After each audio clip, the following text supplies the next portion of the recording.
বাংলায় সহস্রাধিক বছরের ইতিহাস পর্যালোচনা করলে দেখা যায় ইসলাম এদেশের সমাজ ও জনজীবনের এক গুরুত্বপূর্ণ ভূমিকা পালন করে এসেছে। কিন্তু ঠিক কবে কোন মুসলমান সর্বপ্রথম বাংলাদেশে আগমন করেন তার কোনো সঠিক প্রমাণ পাওয়া যায়নি। বাংলাদেশে ইসলামের সূচনার সময় নির্ধারণ করতে গিয়ে ইতিহাসবিদরা বিভিন্ন মত ব্যক্ত করে থাকেন। ঐতিহাসিকদের মতে আবির্ভাবের মোটামুটি 100 বছরের মধ্যেই উত্তর পশ্চিম ভারতে ইসলামের অনুপ্রবেশ ঘটে এবং আরব বণিকরা বাংলা সহ ভারতের উপকূলবর্তী অঞ্চলের সংস্পর্শে আসে। বাণিজ্যের পাশাপাশি সমগ্র দক্ষিণ এশিয়ায় বিস্তীর্ণ উপকূলবর্তী অঞ্চলগুলোতে তারা ইসলাম প্রচার করেছিলেন। অনেকের মতে আফগানিস্তানের প্রতাপশালী মুসলিম শাসক ইখতিয়ার উদ্দিন মুহাম্মদ বিন বখতিয়ার খিলজির শাসনকাল থেকে বাংলাদেশে ইসলামের সূচনা হয়। তবে ইতিহাসের বিভিন্ন প্রত্নতাত্ত্বিক নিদর্শনের মাধ্যমে প্রমাণিত হয় সাহাবাদের সময় থেকেই আমাদের বাংলায় ইসলামের আগমন শুরু হয়। বখতিয়ার খিলজির আগমনের আগে থেকে মুসলিম বসতিও ছিল। বহুল প্রত্নতাত্ত্বিক নিদর্শন, আরব ভৌগোলিকদের বিবরণ, আরব বণিকদের রচনা, প্রচলিত কিংবদন্তি ও লোকগাথা প্রমাণ করে যে তুর্কিদের আগমনের আগে থেকে এদেশের সাথে মুসলমানদের যোগাযোগ ছিল। রাজশাহী জেলার পাহাড়পুরে বৌদ্ধ স্তূপে প্রত্নতাত্ত্বিক খননের মাধ্যমে প্রাপ্ত বাগদাদের আব্বাসীয় খলিফা হারুনুর রশিদের আমলের স্বর্ণমুদ্রা এবং কুমিল্লা জেলার ময়নামতিতে প্রাপ্ত কতিপয় আরবি মুদ্রাকে আরবীয় মুসলমানদের আগমন প্রাচীনতম ঐতিহাসিক নিদর্শন বলে মনে করা। তাই খ্রিস্টীয় 8ম শতকের শেষের দিকে অথবা 9ম শতকের গোড়ার দিকে এ অঞ্চলের সাথে আরবীয় মুসলমানদের আগমন ঘটে বলে অনুমান করা হয়। কিন্তু বাংলায় মুসলমানদের রাজনৈতিক ক্ষমতা প্রতিষ্ঠার জন্য আরও প্রায় 500 বছর লেগে যায়। ভারতীয় উপমহাদেশে বাহিরে থেকে যেসব মুসলমান এসেছিলেন তাদেরকে 3 শ্রেণীতে ভাগ করা যায়। এক শ্রেণীর মুসলমান ব্যবসা বাণিজ্যের উদ্দেশ্যে দেশের বিভিন্ন অঞ্চলে আগমন করে ইসলামের বাণী প্রচার করেন। একইভাবে আসেন কিছু সুফি সাধক। তারা কেবলমাত্র ধর্ম প্রচারের কাজে জীবন অতিবাহিত করেন এবং এই অঞ্চলেই শেষ নিঃশ্বাস ত্যাগ করেন।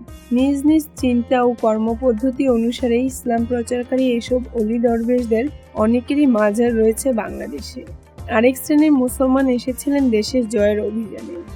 তাদের বিজয়ের ফলে বাংলা অঞ্চলে মুসলমানদের রাজনৈতিক প্রতিষ্ঠা হয়। বর্তমানে বাংলাদেশ মুসলিম অধ্যুষিত দেশ।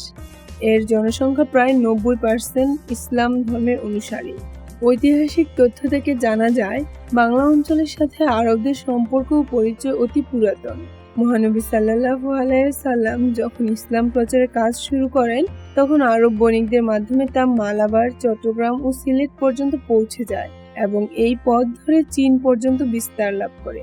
হযরত উমর রাদিয়াল্লাহু তাআলা আনহু এর শাসনামলে মামুন রাদিয়াল্লাহু তাআলা আনহু ও মুহাইমিন রাদিয়াল্লাহু তাআলা আনহু নামক সাহাবী দল বাংলাদেশে আগমন করেন। বিশিষ্ট সাহাবী আবু ওয়াক্কাস রাদিয়াল্লাহু তাআলা আনহু ইসলাম প্রচারের জন্য চীন যাওয়ার পথে কিছুকাল রংপুর এলাকায় অবস্থান করে ইসলাম প্রচার করেন। সম্প্রতি লালমনিরহাটে 69 হিজরিতে নির্মিত একটি প্রাচীন মসজিদের ধ্বংসাবশেষ পাওয়া গেছে। এই মসজিদের শিলালিপিতে লেখা রয়েছে লা ইলাহা ইল্লাল্লাহু মুহাম্মাদুর রাসূলুল্লাহ। তখন উমাইয়া খলিফা আব্দুল মালিকের খিলাফত ছিল। এই মসজিদটি নির্মাণ করেন মহানবী সাল্লাল্লাহু আলাইহি সাল্লামের এর সাহাবী আবু ওয়াক্কাস রাদিয়াল্লাহু তাআলা আনহু 688 খ্রিস্টাব্দে। তিনি সমুদ্রপথে প্রথম বাংলাদেশে লালমনিরহাটে ইসলাম প্রচার করতে আসেন। কাজেই বলা যায় ইসলামের প্রাথমিক যুগে বাংলা ইসলামের প্রসার ঘটে সাহাবীদের মাধ্যমে। 7ম ও 8ম শতাব্দীতে আরব দেশ থেকে বাংলায় হামেদ উদ্দিন, হোসেন উদ্দিন, মুহাম্মদ মুর্তজা, মুহাম্মদ আবদুল্লাহ ও মুহাম্মদ আবু তালিব এই 5 জন সাহাবী ইসলাম ধর্ম প্রচারের উদ্দেশ্যে বাংলায় আসেন। ধারণা করা যায় বিবি খাদিজা রাদিয়াল্লাহু তাআলা আনহুর বাণিজ্যিক জাহাজ চট্টগ্রামে নোঙর ফেলেছিল এবং দক্ষিণ আরবের সাবা জাতি ঢাকায় অদূরে বসতি গড়ে তার নাম হয়ে যায় সাবার। উপকূলীয় চট্টগ্রাম ও নোয়াখালীর বিভিন্ন স্থানের নাম ও ভাষায় আরবি অপভ্রংশের প্রচুর উপস্থিতি এ দেশে ইসলামের আগমনের স্বাক্ষর বহন করে। চট্টগ্রামের সঙ্গে আরবীয় মুসলমান বণিকদের যোগাযোগ ছিল। পরবর্তীকালে চট্টগ্রামে আরব ব্যবসায়ীদের আনাগোনার আরও প্রমাণ পাওয়া যায়। আরব বণিকেরা চট্টগ্রামে স্বাধীন রাজ্য গঠন না করলেও আরবদের যোগাযোগের ফলে চট্টগ্রামের সংস্কৃতিতে তাদের প্রভাব এখনও পরিলক্ষিত হয়।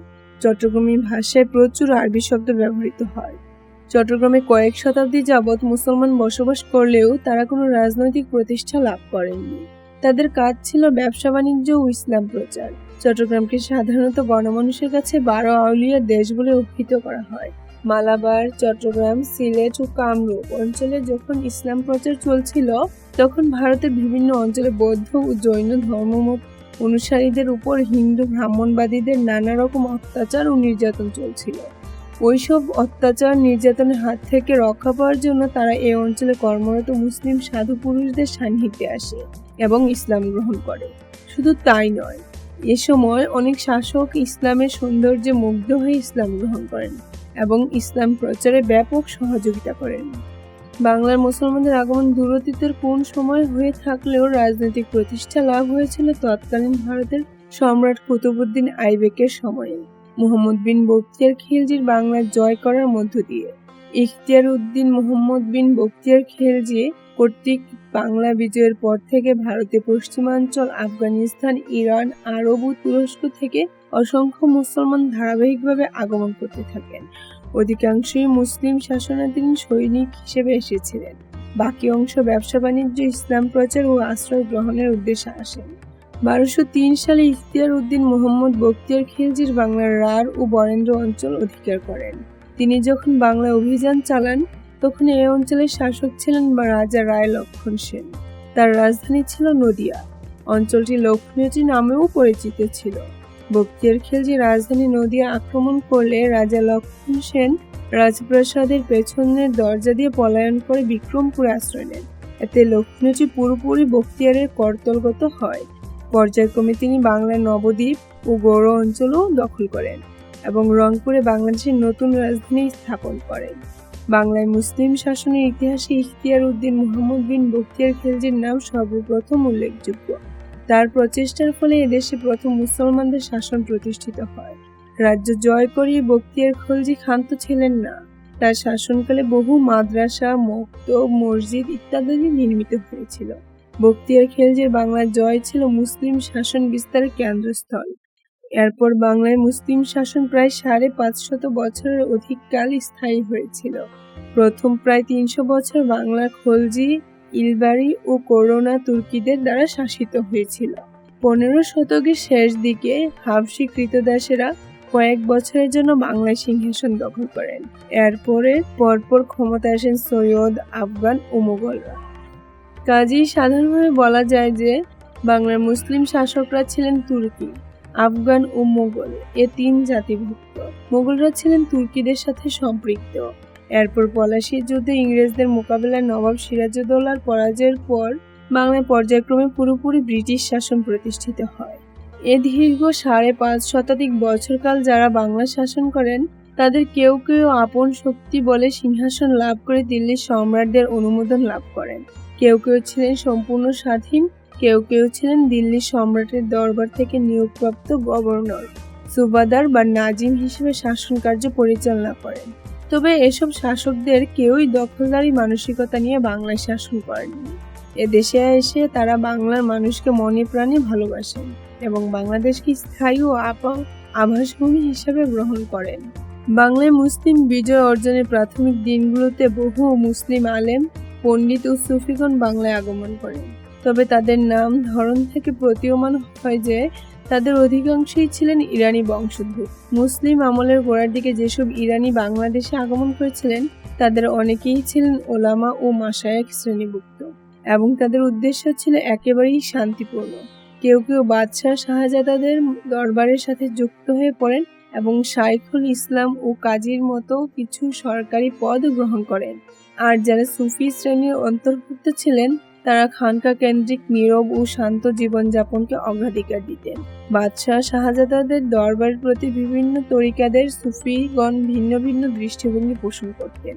সুফিদের একটি গোষ্ঠী ছিলেন সোহরাওয়ার্দী তরিকার। তারা বাদশাহ শাহজাদাদের দরবার প্রদত্ত সম্মান ও উপহার উপটোকন গ্রহণ করতেন। আবার সুফিদের আরেকটি গোষ্ঠী ছিলেন চিশতিয়া তরিকার। তারা অনেকটা বিচ্ছিন্ন জীবনযাপন করতেন। তারা রাষ্ট্র ও রাষ্ট্রীয় কর্তৃপক্ষ থেকে দূরে থাকতেন এবং শাসক গোষ্ঠীর কাছ থেকে কোনো কিছু গ্রহণ করতেন না। মূলত বাংলাদেশে ইসলাম ধর্মাবলম্বী মুসলমানদের আধিপত্য ও বিস্তার, বাংলায় মুসলিম শাসন অধীনে বিভিন্ন পীর, অলি দরবেশদের ধারাই সাধারণ মানুষের কাছে ব্যাপকতা লাভ করে।